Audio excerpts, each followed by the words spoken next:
పైన ఉన్న పెద్దలకి, కింద ఉన్నటువంటి భక్తులకి అందరికి కూడా హృదయపూర్వక నమస్కారాలు. ఎన్నో విషయాల్ని అసలు ఇంకా రకరకాలుగా ఏమేమి టచ్ చేయాలో మొత్తం అందులో కలిసిపోయింది. శరీర తత్వం, అందులో ఉన్నటువంటి దానికి సంబంధించిన తత్వాలు, మనసు దానికి సంబంధించినటువంటి తత్వాలు, ఈ రెండింటికి ఆధారమైనటువంటి భగవత్ తత్వాలు, ఇవన్నీ కూడా మొత్తం చక్రం అంతా మనందరం ఇప్పుడు దర్శించాం కదా. కానీ మరి ఎన్ని దర్శించినా వీటిలలో ఏది మనం అనేది ఎక్కడున్నాం?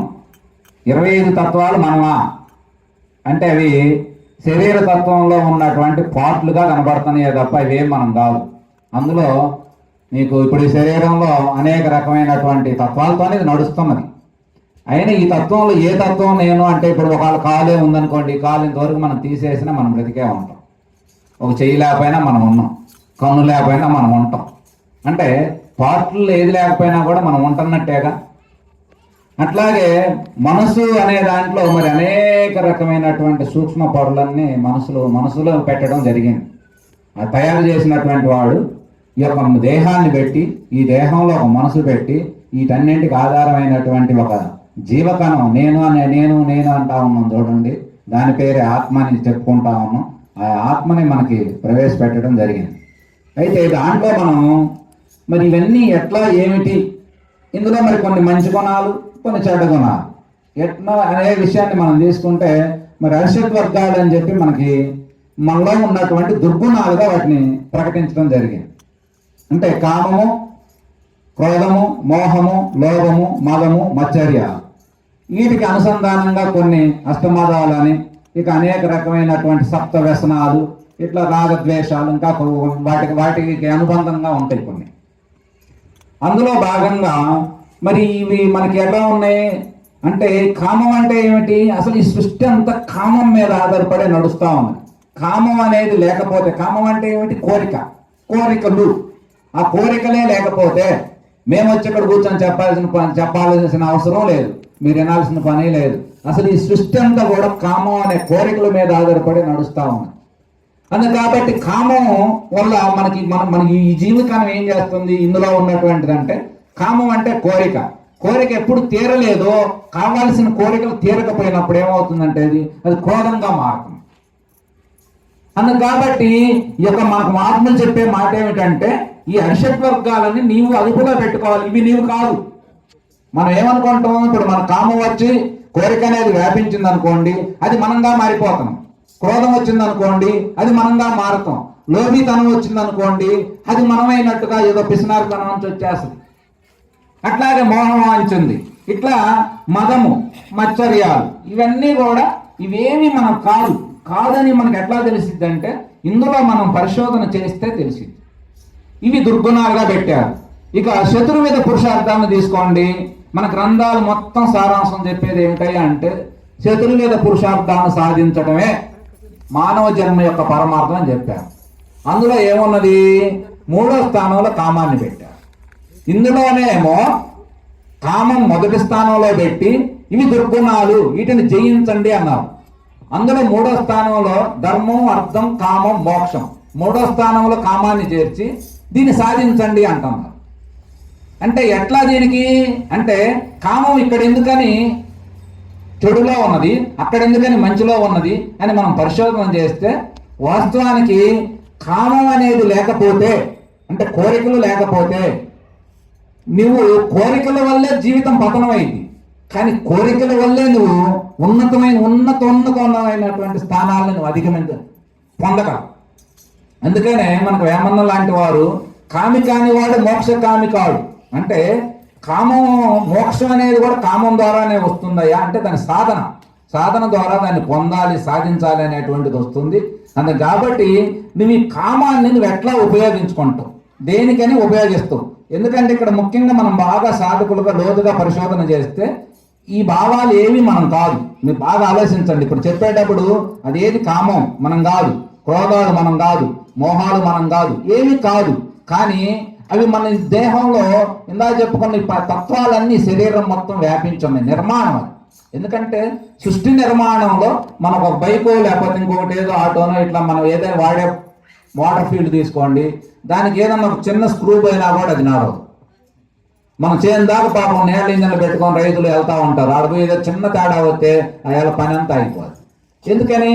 అట్లాగే ఈ మానవ నిర్మాణం అనేది భగవంతుడు ప్రతి జీవిని అలానే తయారు చేసి ఈ జీవి ఆనందపడాలంటే ఏం చేయాలని ఈ యొక్క మంచి చెడు అని, వాస్తవానికి మంచి చెడు లేవు, ఉన్నది మొత్తం సృష్టి అంతా ఆనందమే తప్ప వాస్తవానికి చెడు ఏమిటి? కామం చెడేం కాదు.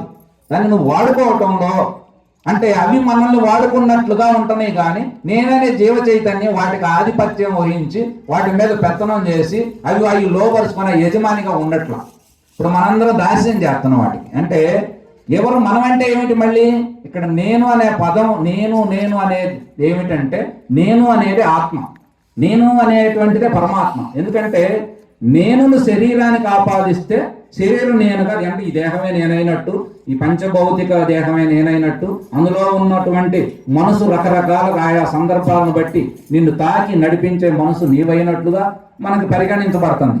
కానీ అసలు ఈ నేనేమిటని మూలంలోకి పోతే మనకు రమణ మహర్షి లాంటి వాళ్ళు చెప్పే మాట ఏంటంటే, ఈ నేను అనేది ఒకటి తెలుసుకోవయా చాలు, ఇంకేమొద్దు. నేను తెలిస్తే అన్ని నేనులు తెలిసినట్లే. కాబట్టి ఆ నేను అనేది అంత అవసరమై ఉన్నది.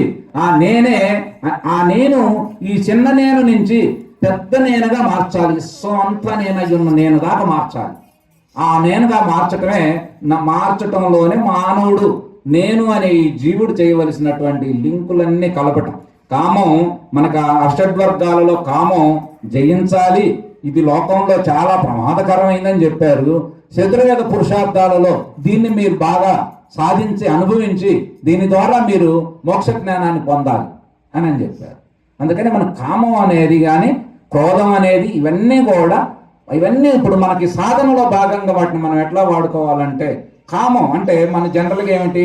మన శరీరం మీదే మనకు ఉంటుంది. ఈ శరీరం అంటే నేను, దీనికి సంబంధించినటువంటి కోరికలు తీర్చుకోవటం, ఆ తర్వాత కుటుంబపరమైనటువంటి విధానం, ఇంతవరకు మన కోరికలు ఉంటాయి.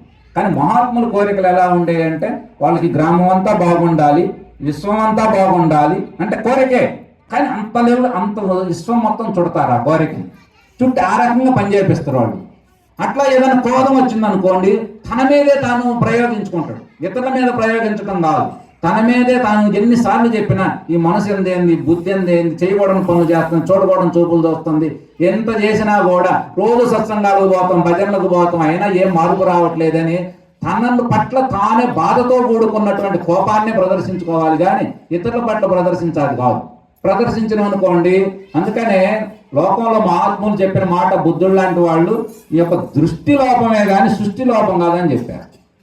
అంటే నీలో ఉన్నటువంటి మనం జనరల్గా ఏమిటంటే బయట శత్రువులు ఉన్నారు, ఆమె అట్లా ఏమిట్లా, వాళ్ళు అట్లా వీళ్ళు ఇట్లా అంటాం. వాస్తవానికి ఎవరు ఎట్లా కాదు. ఎందుకంటే నీలో ఉన్నటువంటి దుర్గుణాలను బట్టే నీకు బయట ఉన్నటువంటి బంధాలని కలుగుతున్నాయి. నీలో సద్గుణాలను బట్టే నీకు బయట ఉన్నటువంటి సత్పురుషులంతా పరిచయం అవుతా ఉన్నారు.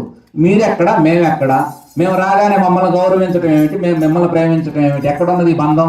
అంటే మాలో ఉన్నటువంటి సద్గుణాలు, మీలో ఉన్నటువంటి సద్గుణాలు ఏకమై అందరం ఒకటిగా ఉన్నాం. అట్లా నీలో ఎప్పుడూ కూడా నీలో దుర్గుణాలు, సద్గుణాలు రెండు ఉంటాయి, కానీ రెండు లేని స్థానం కూడా ఉన్నది.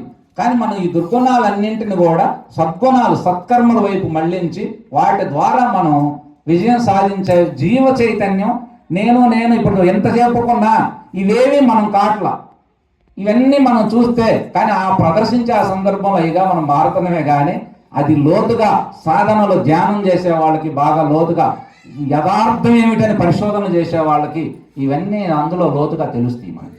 అట్లా తెలుసుకున్న తర్వాత ఏమైందంటే ఏమి నీవు కావు, వీటన్నింటికి అవన్నీ కూడా ఆయా సందర్భాల్లో పనిచేసేటువంటి ఒక ధాతువులే తప్ప వాటన్నిటికీ నువ్వు యజమానిగా మారుతావు. యజమానిగా మారినావు అనుకోండి, ఆడ కూర్చోమంటే ఆడ కూర్చోంటే, ఆడ నడవమంటే ఆడ నడిచి, దేని చేయమంటే అది చేస్తుంది మనసు. దేహం దానికి ఎట్లా కావాలంటే అట్లా వాడుకోవచ్చు. అట్లా వాడుకోవటంలోనే మనం సాధించాల్సినటువంటి విజయాలు. అందుకనే కామం కానీ అర్షడ్వర్గాలు అవి మనకి ఒక రకంగా లోకంలో తప్పుగా చెప్పినప్పటికీ కూడా వాటిని వాడుకోవటంలో, చేసుకోవటంలో, సాధన సంపత్తులో నువ్వు వాటికి యజమానిగా మారితే అవి కూడా నీకు ఉపయోగపడతాయి. మహాత్ములందరూ వాళ్ళు అట్లానే వాడుకున్నారు. ఎందుకంటే సృష్టి అవన్నీ నీకు ఉంటేనే నువ్వు ఆనందంగా ఉండేది. నువ్వు ఈ జన్మ తరించాలన్నా కూడా నీలో కోరికలు కానీ ఏమీ లేకపోతే ఏమీ లేదు. ఇప్పుడు వాస్తవానికి కింద ఉన్నాడు కంటే పైన ఉన్నాడు కోరికలు. ఇప్పుడు నేనే ఆలోచిస్తున్నా, నాకున్న కోరికలు ప్రపంచంలో ఎవరికి లేవేమనిపిస్తుంది. మీ అందరినీ కోరికలు మానుకోండి, కోరికలు తగ్గించుకోండి, వైరాగ్యం తెచ్చుకోండి అని చెబుతూ, మరి మా సంగతి ఏందని ఆలోచిస్తే కోరికలు కుప్పలు తెప్పలు కోట్ల రూపాయల డబ్బులు ఉన్న అవసరాలు ఉన్నాయి. ఇది ఎక్కడ కోరికలు రా, అందరిని తగ్గించుకోమని మనం చెబుతాం. మన కోరికలు ఏంటంటే ఈ కోరికలు విశ్వంలో అంత విశ్వవ్యాప్తం అయ్యి ప్రపంచం అంతా బాగుండాలంటే ఏం కావాలి అంటే ఇవాళ ఉన్న పరిస్థితికి ఏంటంటే ధనం కావాలి. ఈ ధనం కావాలంటే దీన్ని ఎట్లా సమకూర్చాలా, ఈ కార్యక్రమాలు ప్రపంచంలో ఏదో జరిగిపోతుంది, మార్పు తేవాలి, అటు చెప్పాలి, ఇటు చెప్పాలి, అది చేయాలి, ఇది చేయాలి. ఇవన్నీ ఏమిటి కోరికలు కాక? మీకున్న కోరికలు ఏమిటి? ఒక ఇల్లు, ఇద్దరు పిల్లలు, ఏదో భార్యాభర్త, అంతవరకే. కానీ ఇక్కడ కూర్చున్నటువంటి వీళ్ళ కోరికలు అనంత విశ్వం మొత్తం తిరుగుతా ఉంది. ఇది తక్కువేం కాదు కోరికలు. కాకపోతే మనకి మహాత్ములు చెప్పేటువంటి సందేశం ఏమిటంటే, నేను అనేటువంటి శరీర బంధాలను చుట్టుకొని ఉండే నేనులు కాకుండా విశ్వవ్యాప్తంగా మార్చి, వాటి మార్చినప్పుడు ఏమవుతుందంటే నువ్వు యజమానిగా మారుతావయ్యా, అవన్నీ నీకు బాగా దాస్యం చేస్తాయి. అలా దాస్యం చేయటంతోనే అందుకనే మనకి ఇక్కడ కామం మొదటి స్థానంలో దీనిని నువ్వు జయించమన్నారు, కానీ దాన్ని 3వ స్థానంలో నువ్వు సాధించాలని చెప్పారు. కాబట్టి ఈ కామం అనేది కూడా మనకి అవసరం. అందుకే భగవంతుడు ఈ శరీరంలో మనకి ఇందా చెప్పినట్టు 25 తత్వాలు అవసరమయ్యే పెట్టాడు. ఈ యొక్క అరిషడ్ వర్గాలు, అష్టమదాలు, సప్త వ్యసనాలు, అనేక రకమైన రాగద్వేషాలు, ఇవన్నీ చెడుగా మనం ఏదో చెప్పుకుంటా ఉన్నాం లోకంలో. కానీ వాటిని నువ్వు సరిగ్గా వాడుకోవటం, వినియోగించుకోవటం తెలిస్తే, వాటి కథంతా, మనసు కథంతా మీకు అర్థమైతే, చాలా విచిత్రమైనటువంటి నాటక ప్రదర్శన అంతా నువ్వు వాటిని దర్శించగలిగితే ఎంత అద్భుతం అనిపిస్తుంది జీవితం. మనకి అర్థం కానప్పుడు అవి నీకు తెలియకుండా నిన్ను వాడుకొని అది ఎక్కడ పడితే అక్కడ అలా అసందర్భంగా ప్రదర్శించడంలో ఈయనైనా కోపపడతాడు. కోపం కూడా ఎంత అవసరమో తెలుసా, ఎంత అందంగా ఉంటుందో. సందర్భం చూసి చిన్న కోపం ఎక్కడ ఇంట్లో కానీ బయట కానీ మీరు ప్రదర్శించండి, ఆ కోపం వల్ల ఎంత ఉపయోగం ఉంటుందో. కానీ దాన్ని అదుపులో ఉండాలి. ప్రతిదీ మనకి కృష్ణతత్వం అంతా, బుద్ధుడు అయినా, ఏ మహాత్ములు చెప్పే మాట అయినా మధ్య మార్గం అవలంబించాలి. మధ్య మార్గం ద్వారా దాన్ని నువ్వు ఎట్లా సమతుల్యత చేయాలి, ఎట్లా నడిపించాలి. ఇంద్రియాలన్నీ నీ ఆధీనంలో మనకి కృష్ణ భగవానుడు గుర్రాలను ఇట్లా పట్టుకొని ఉన్నట్టు కనపడతా ఉంటుంది. అంటే ఎన్ని ఏమిటంటే మన ఇంద్రియాలన్నీ మన అదుపులో ఉండాలి. అది అదుపు తప్పినప్పుడే మనం కోపానికి లోనయ్యేది, మోహానికి లోనయ్యేది, మదమచ్చర్యాలకు లోనయ్యేది. ఇవన్నీ మన అదుపు దాటిపోతాం. కాబట్టి అలా దాటిపోయినప్పుడు మనం అనేక రకాలుగా ఇబ్బందులు పాలవుతున్నాం, సమాజంలో అగౌరవ పాలవుతున్నాం, ఇక మనం అనేక రకం దుఃఖానికి పాలవుతున్నాం, అన్నింటికి మించి మనం దుఃఖపడుతున్నాం. కానీ ఈ జన్మ భగవంతుడు నీకిచ్చింది, ఆ భగవంతుడు నీవయ్యున్నావు. అసలు ఒక రకంగా చెప్తే ఇంకా లోతులోకి ప్రవేశిస్తే భగవంతుడు ఎక్కడున్నాడు? భగవంతుడు ఈ దేహాన్ని తయారు చేసినటువంటి వాడు. ఇతర వాళ్ళు చెప్పినట్టు మనకి ఎక్కడో ఆయన ఒక పరలోకంలో ఉండి మనం చేయటం కాదు. ఈ తయారు చేసినటువంటి వాడు, ఈ తయారు చేసి ఇన్ని తత్వాలు, ఇంత సిస్టమ్ అంతా తయారు చేసినటువంటి వాడు ఇందులోనే కూర్చొన్నాడు. మరి ఆయన కూర్చొన్నాడు, ఈ తత్వాలు నీవు కాదు, మరి నీవెవరివి అంటే ఆయనే నీవు. నీ ద్వారానే ఆయనే ఇవన్నీ మొఖాలు ఇవన్నీ. అందుకనే మనకు విష్ణు సహస్రనామం చెబుతుంది. అనేక రకాలుగా మనకి ఉపనిషత్తులన్నీ తెలియజేస్తా ఉన్నాయి. సహస్రాక్షుడు అంటే 1000 కళ్ళు గలవాడు, 1000 చేతులు గలవాడు. అంటే 1000 అంటే ఒక ఉదాహరణ చెప్పటమే కానీ 1000 అని కాదు, ఉన్నవి మొత్తం ఆయనేనని. ఆయన నీవే, నీవు ఆయనే. ఈ తత్వాన్ని మనం ఎరిగినప్పుడు, ఇదంతా ఆయనేననుకున్నప్పుడు మనం నిరాంకారులు అవుతాం. మనకి ఎట్లాంటి భయలు, బాధలు, సీపు, సింత ఏముండదు. మొత్తం ఆయనే సృష్టించుకొని ఆయనే ఆడుకుంటుండు, ఆయన ఇదంతా ఆడిస్తుండు, ఆయన నటన ఇదంతా. ఆయన కింద ఏదో మనం కీలు బొమ్మల్లాగా ఉన్నాం అనేది భక్తిభావం. ఆయన నీవేనని చెప్పేది జ్ఞానం. అందుకని ఆ జ్ఞానం, అందుకే మనకి చూడండి సత్కర్మలు, భక్తి, జ్ఞానం, ఈ మూడు మెట్లు లాగా ఉంటాయి. ఈ 3 మెట్ల ద్వారా సమాజానికి నువ్వు మంచి చేసుకుంటా, నువ్వు భక్తి ద్వారా నువ్వు ఎప్పుడు జీవన్ముక్తుడు కావాలి. అంటే భక్తి ద్వారా జీవన్ముక్తుడు అంటే నువ్వు ఇవన్నీ కూడా భగవత్ కార్యాలుగా భగవంతునిగా అర్పించాలి. అవన్నీ మనం ఏదో బాహ్యమైనటువంటి వస్తువుల్ని స్వామివారికి సమర్పిస్తూ ఉంటాం, అవి కాదు. మనం చేసే ప్రతి కర్మ భగవత్క్రియగానే మనం దాన్ని చూసుకోగలిగితే అదే నిజమైన జీవనముక్తి. కాబట్టి ఇదంతా కూడా భగవత్ తత్వమే, ఆ తత్వం నేనే అని చెప్పి మనం గుర్తించగలిగినప్పుడు జన్మ సమాప్తం అయింది. ఇంక నీవు ఉన్నా సృష్టిలో ఉంటావు, కానీ నువ్వన్నీ చేస్తావు, కానీ దేనికి అంటావు. కాబట్టి అలాంటి అంటకుండా జీవించేటువంటి తత్వాన్ని మనకి శ్రీకృష్ణ స్వామి వారు చక్కగా అందించారు. అట్లాంటి తత్వాన్ని తెలుసుకోవాలంటే దీనికి అనేక రకాలుగా ఏదో మామూలుగా చెప్పుకునే భాష, మామూలుగా చెప్పుకునే కార్యక్రమాలు అవన్నీ వేరు. కానీ నీ అంతరంగంలో ఇవాళ చెప్పుకున్నటువంటి మరి ఇప్పుడు దాకా బోధించినటువంటి ఆ తత్వం, ఆ తత్వాలు శరీర తత్వాలు కానీ, మనస్తత్వం కానీ, భగవతత్వం కానీ ఇవన్నీ మనకు తెలియాలంటే సాధకులకి బాగా అర్థం అవుతాయి. సాధకను కాకుండా ఏదో కాలక్షేపం వచ్చిన చూసిన వెళ్ళిపోయినామంటే నమస్కారం, దానికేం ఇబ్బంది లేదు. కానీ ఇవన్నీ తెలియాలంటే, తెలుసుకోవాలనే తపన మొట్టమొదటి ఉండాల్సింది ఏమిటంటే కామమే, తపన, ఆ యొక్క జిజ్ఞాస ఉండాలి దాని పట్ల. ఏమై ఉన్నది, ఎందుకు ఇట్లా చెబుతా ఉన్నారు, ఎందుకు తపన పడతా ఉన్నారు, అసలు ఇదంతా నిజమేనంటవా అని మీకు మీరుగా పరిశోధన చేయాలంటే దానికి కొన్ని సాధనలు ఉన్నాయి. ఆ సాధనల ద్వారా మనం చేసుకుంటే ప్రతి మానవుడు జ్ఞానం పొందటానికి సమర్థుడేనని చెప్పి మన శాస్త్రం తెలియజేస్తాం. ఇతర జీవులకి అదే చెప్పారు, 84 లక్షల జీవరాశుల్లో మానవ జన్మ అనేది దానికి అర్హత కలిగి ఉన్నది అన్ని రకాలుగా అని చెప్పారు. అట్లాంటి ఆత్మజ్ఞానం ప్రతి ఒక్కళ్ళు పొంది నిత్య జీవనముక్తులై ఎట్టి కర్మద్వాషాలు పాపపుణ్యాలు అనేవి వాస్తవానికి మన శాస్త్రాల ప్రకారం పైకి పోతే పాపపుణ్యాలు, స్వర్గ నరకాలు అవన్నీ నీ హృదయ స్థానాలే.